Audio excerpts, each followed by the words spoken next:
Dear students, dear viewers, welcome again and अस्सलाम वालेकुम. Hope you will be fine and your time will be going good. पिछले video में हमने जो हमारा आज का टॉपिक है this English sounds and their transcription, जो इनका फोनेटिक ट्रांसक्रिप्शन है, तो इसका जो इंट्रोडक्शन था इस टॉपिक का वो हमने पिछले वीडियो में देख लिया. And this is I am teaching this from the class 9th English of tulip series. तो आप अपनी ये जो इस टेक्स्ट बुक है वो आप अपने सामने खोल के रखें ताकि आपको इसको समझने में, इसको अंडरस्टैंड करने में आसानी हो जाए. पिछले वीडियो में मैंने आपको बताया कि ये जो लैंग्वेज है कहाँ से आई है. It belongs actually to the Germanic languages of Indo European family. और फिर जो एंग्लो सैक्सन्स और जूट्स 3 कबीले इंग्लैंड में आए, तो उन्होंने ही इस लैंग्वेज को वक्त के साथ साथ ये एक उनकी एक नेशनल लैंग्वेज बनती गई. फिर इसमें जो वहाँ की जो नेटिव लैंग्वेजेस थी, केल्टर्स की थी, या जो फ्रेंच लैंग्वेज थी, या रोमन थी, या जो पुर्तगाली या स्पेनिश लैंग्वेजेस थी, तो उनका असर भी इस इंग्लिश पे पड़ गया और उनके वर्ड्स भी कुछ इसमें चले गए. और फिर जब अंग्रेज़ों ने पूरी दुनिया को ग़ुलाम बना लिया, जो 51 कंट्रीज़ थे, जो कॉमनवेल्थ कंट्रीज़ थी, तो उनकी जो ज़बानें थे, उनके वर्ड्स अफ्रीकन लैंग्वेजेस या एशियन लैंग्वेजेस या चाइनीज़ लैंग्वेज, जापानीज़, तो ऐसी ज़बानों के भी कुछ अल्फाज, कुछ वर्ड्स, कुछ एक्सप्रेशंस, कुछ टर्म्स इस इंग्लिश लैंग्वेज में ऐड हो गए. अगर हम देखेंगे कुछ बहुत सारे जो लफ्ज़ हैं जो इंग्लिश में आजकल हैं वो अरबी से आए हैं. जैसे कैमल हैं, कैमल जमाल से आए हैं, जो अरबी लफ्ज़ हैं. तो वैसे ही इंडियन लफ्ज़ जो हैं रुपी हैं, दूसरे कुछ लफ्ज़ हैं, तो बहुत ज़्यादा कुछ जंगल जैसा लफ्ज़ हैं, तो these are actually from other languages. ये ऐसे वर्ड्स बहुत सारे हैं जो दूसरी ज़बान से आए हैं. या पोटैटो है, पोटैटो पुर्तगाली ज़बान से आया है, स्पेनिश लैंग्वेज से आया है. तो ये चीज़ें इसमें ऐड हो गई. तो आज हम देखेंगे कि जो इंग्लिश लैंग्वेज है इसकी जो साउंड्स हैं वो कितनी हैं.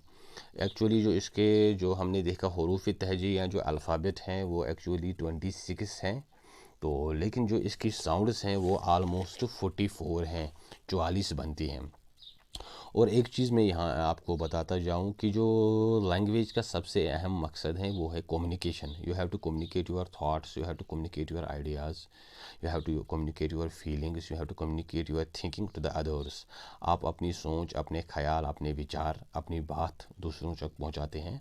तो लैंग्वेज का यही मकसद होता है. तो अगर आपको अंग्रेज़ी ज़बान सीखनी है तो आपको इसकी जो साउंड्स हैं, क्योंकि आपको ये बोलना है, तो आपको वो चीज़ आनी चाहिए. जो इसकी प्रोनंसिएशन है, जो इसका मखरज है, या जो इसका तलफ़ुज़ है, वो आपको आना चाहिए. तो अगर आपने जो अरबी का बेसिक वो कायदा होता है तो वो पढ़ा होगा तो आपको ये चीज़ समझने में आसानी हो जाएगी, क्योंकि ये उसी से रिलेटेड है. जब हम कुरान पढ़ते हैं या अरबिक लैंग्वेज पढ़ते हैं तो हम उसकी जो मखरज हैं, उसकी जो प्रोनंसिएशन है, वो उसके जो बेसिक जो रूल्स होते हैं, जो वहाँ पे साउंड्स होती हैं, अलिफ बा ता, तो ये चीज़ उससे रिलेटेड है. क्योंकि कोई भी लैंग्वेज जो है दुनिया में, उसकी कुछ बेसिक साउंड्स हैं जिन पे वो लैंग्वेज फिर स्टैंड हो जाती हैं, जो फिर लैंग्वेज में वर्ड्स बनते हैं, सेंटेंसेस बनते हैं. कोई भी चीज़ जो इसमें लिखी जाती हैं, बोली जाती हैं, पढ़ी जाती हैं, वो इसी से रिलेटेड होती हैं. तो जो इंग्लिश लैंग्वेज है इसका अपना एक जो कुछ रूल्स हैं. तो जैसा हमने देखा, इसके जो अल्फ़ाबेट हैं वो 26 हैं, जो हरूफ हैं, हरूफ तहजी. लेकिन इसकी जो साउंड्स हैं वो 44 हैं इन टोटल, जिसमें से कंसोनेंट साउंड्स जो 20 हैं, और फिर लॉन्ग वावल्स 5 हैं, शॉर्ट वावल्स 7 हैं, और फिर जो डिप्थोंग्स होते हैं, तो वो जो दो वावलों को मिक्स करके बनते हैं, 2 वावल साउंड्स टुगेदर, वो 8 हैं. कुल ये 44 बनते हैं. और जो यहाँ पे ये हैं, ये इनकी सिंबल्स हैं. कुछ जो अल्फ़ाबेट हैं, कुछ जो लेटर्स हैं, उनकी सिंबल भी वैसी हैं, लेकिन कुछ ऐसे हैं, कुछ साउंड्स जिनकी सिंबल डिफरेंट हैं. जैसे यहाँ पे हम देख रहे हैं, ये कोई अल्फ़ाबेट नहीं है, ये एक सिंबल है ज की. अगर आपने हिंदी पढ़ा होगा, उर्दू पढ़ा होगा, या अरबिक लैंग्वेज पढ़ी होगी, तो उसकी जो बेसिक साउंड्स हैं ये भी वैसे ही हैं. जैसे उसमें कुछ बेसिक साउंड्स हैं जिन पे वो लैंग्वेज बेस्ड है, तो यहाँ पे भी वैसा ही है. तो आज हम कंसोनेंट्स को देखेंगे. तो इंग्लिश की जो कंसोनेंट्स अगर हम देखेंगे, वावल तो हैं ए ई आई ओ यू, वो तो हो गए लेटर्स. लेकिन जो साउंड्स हैं वावल की, वो इससे ज़्यादा हैं.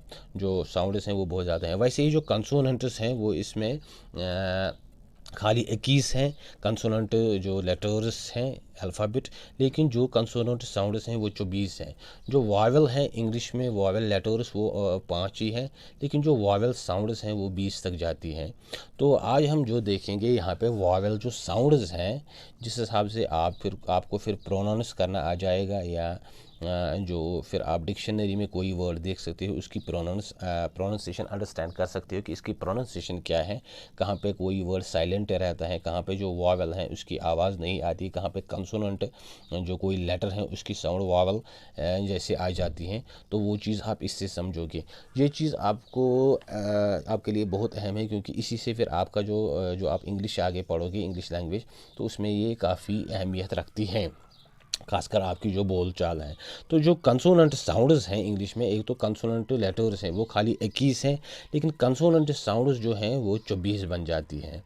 तो ये जो इंग्लिश साउंड्स एंड सिंबल्स है, ये इंटरनेशनल फोनेटिक अल्फ़ाबेट, जो इंटरनेशनल ये फोनेटिक जो एसोसिएशंस हैं, ऑर्गेनाइजेशंस हैं, ये पूरी दुनिया में एक्सेप्टेड हैं, उनकी तरफ से हैं। तो English sounds and their equivalents in Urdu, मैंने यहाँ पे उर्दू भी लिखा है ताकि आपको ये समझने में आसानी हो जाए। सबसे पहले जो प की साउंड है इंग्लिश में, उर्दू में इसके लिए हम पे इस्तेमाल करेंगे सपोज़। तो इंग्लिश में इससे जो वर्ड बनेगा, कोई भी पेन है, पिल है, पेंसिल है, पिन है, तो यहाँ पे जो ये है, ये इसकी फोनेटिक ट्रांसक्रिप्शन है, उस हिसाब से इसकी क्या बनती हैं जो सिंबल्स के तौर पे यहाँ पे ये खाली ये जो वर्ड लिखा गया है। वैसे ही ब की साउंड जो है वो इस तरह से है, इसकी सिंबल भी इस तरह से ही है, और प की सिंबल इस तरह से ही है। मैंने आपको बताया कि कुछ जो अल्फ़ाबेट्स हैं उनके जो असली जो उनकी ओरिजिनल शक्ल है और जो उनकी सिंबल है वो बिल्कुल मिलती है। वो बुक, ब से बुक, बैट, बेबी और बैट भी। वैसे ही ट की जो साउंड है, इससे टी यहाँ पे जो, तो टेल या टेक, या वैसे ही टी, टैक्सी, टेबल, जो इसकी ये फोनेटिक ट्रांसक्रिप्शन है जो यहाँ पे बनती है। एक तो टी की है, और फिर ई की जो लंबी ये आवाज़ है, उस हिसाब से जो फोनेटिक उसकी जो सिंबल है वो यहाँ पे लिखी गई है, जैसे डिक्शनरी में होता है। ड से इस तरह से डे बनेगा, डिड बनेगा, डॉग बनेगा, डिपेंड बनेगा। वैसे ही क से या कॉफ जिसको आप उर्दू में कहते हो, इंग्लिश में के से इसकी साउंड बनेगी किक, केक, कॉन्टैक्ट या की।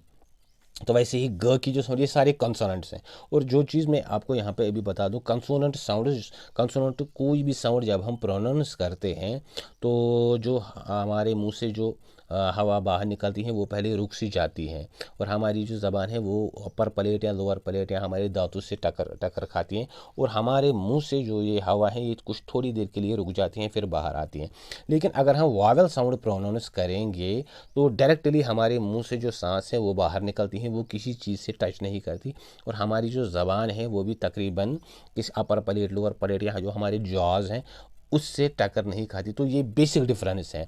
वावल को प्रोनाउंस करते वक्त हमारे मुंह से डायरेक्टली जो आयर है वो बाहर निकलता है, और कॉन्सोनेंट को प्रोनाउंस करते वक्त, कॉन्सोनेंट साउंड्स को पढ़ते वक्त हमारे मुंह से पहले हवा थोड़ी सी रुक जाती है, क्योंकि हमारी ज़बान इधर उधर हो जाती है, ऊपर नीचे टच कर जाती हैं, या हमारे दांत वो बंद हो जाता है कुछ टाइम के लिए, फिर वो हवा बाहर निकलती है। जैसे हम यहाँ पे प की साउंड पढ़ेंगे, प, तो हमारी जो ज़बान है वो ऊपर के प्लेट से टच करती है।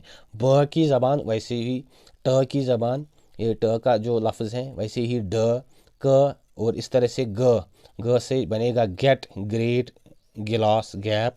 वैसे ही फ की फास्ट, फूड, लॉफ या फ़ोन। तो ये फ की साउंड है जो यहाँ पे एंड में आती है और यहाँ पे शुरू में। वैसे ही वॉइस से बनेगा, व से व की साउंड जो है इससे बनेगा van, valley, voice, very, receive, यहाँ पे ये एंड में व की यहाँ पे आ रिसीव फिर से आ जाता है। तो वैसे ही थ या स जो है उसके लिए ये सिंबल है, जो ये ऐसे ज़ीरो की तरह बना हुआ है और ऊपर में से ये लकीर डाली हुई है। तो थ्री बनेगा, थिंक बनेगा, थिन बनेगा, थ्रो बनेगा, थम बनेगा, ये स या थ की साउंड बन जाती है। तो वैसे ही जो उर्दू में दाल या जाल जो है उसके लिए बनेगा, उसकी जो सिंबल है साउंड की वो इस तरह से है, ये बनाया हुआ है, ऊपर से लकीर डाली हुई है, दे, दाओ, तो दो, देन, दिस, देयर, तो इससे वो बनेगा एंड देन देयर इज़। जो स की साउंड है, सीन जिसको हम बोलते हैं, तो इससे बनेगा सिंग, से, सिस्टम, सो, स्विम, सन। तो जो ज की साउंड है उससे बनेगा जू, ज़ीरो, ज़ेब्रा। वैसे ही जो श की जो सिंबल है वो इस तरह से है, ये जैसे ये लंबा सा एफ बना हुआ है, तो श की साउंड इससे बनेगा नेशन श। पेशेंट यहाँ पे श यहाँ पे आता है और यहाँ पे भी। वैसे ही शीप, श्राइन, अश्योर श की साउंड है। ये आपको साउंड याद रखनी है, ना कि वर्ड्स, आपको ये जहन में रखना है। और वैसे ही जो ज की साउंड आ जाएगी तो वो इस तरह से बनेगा प्लेजर, ज की से जॉल, जिसको हम आप उर्दू में पढ़ते हो जॉल, प्लेजर, लेजर, मेजर, विजन, ज की साउंड। तो वैसे ही जो च की साउंड आएगी, चीम जिसको आप बोलेंगे, उसकी जो सिंबल है वो इस तरह से है, टी और ये एफ लंबा सा, चर्च, चिन, चैट, च की साउंड। और इस तरह से जो आएगा फिर ज की साउंड, उससे बनेगा जेट, जीम, जीम जिसको आप उर्दू में पढ़ते हो। इंग्लिश में ज की जो साउंड है इसके लिए ये डी और जड़ जैसा है सिंबल, तो बनेगा जून, जज, जर्नी, जेट, जैम। वैसे ही जो ल की साउंड है उससे बनेगा लॉम, जिसको आप उर्दू में पढ़ते हो, तो बनेगा लाइट, लेक, लेग, हॉलो, ल यहाँ पे ये HALLO में यहाँ पे आता है ल की साउंड। और वैसे ही आएगा ऑलवेज। इसके बाद जो है र की साउंड जो है वो इस तरह से है, rat, right, red, around, proud. तो ये र की साउंड है, यहाँ पे र, यहाँ पे भी प्राउड में भी र आता है, अराउंड में भी र आता है, रेड में भी आता है, रैट में भी आता है, राइट में भी आता है। और फिर वैसे ही बनेगा जो य की साउंड है, जिसको आप अरबी में ये पढ़ते हो, तो इससे बनेगा, इसका जो सिंबल है वो इस तरह से है, जे जैसा, और ऊपर ये डॉट, और बनेगा yes, yellow, usual, yet, yellow. य की साउंड इसमें रिपीट हो रही है। तो वैसे ही जो व की साउंड है उसकी जो सिंबल है वो डब्ल्यू ही है। तो वाव जिसको आप उर्दू में पढ़ते हो, तो इसको आप प्रोनाउंस करते वक्त आपके होंठ थोड़ा गोल हो जाते हैं, वो आपका जो होंठ है वो थोड़ा गोल हो जाते हैं। तो वेट, अवे, स्विम, वैगन, तो व की साउंड है। ये सारे कंसोनेंट साउंड्स हैं। इसके बाद जो है इसमें म की साउंड, जिसको आप अरबी में उर्दू में मीम पढ़ते हो, तो इससे बनेगा money, mob, man, among, come. म की साउंड यहाँ पे आती है, मैन में यहाँ पे, एमंग में म यहाँ पे आता है, म की साउंड, और कॉम में यहाँ पे। इसके बाद जो नून की साउंड है या न की साउंड, जो उर्दू में आप जिसको नून पढ़ते हो, तो इससे बनेगा name, near, no, not, annoy. तो यहाँ पे नो की साउंड आती है, न की साउंड।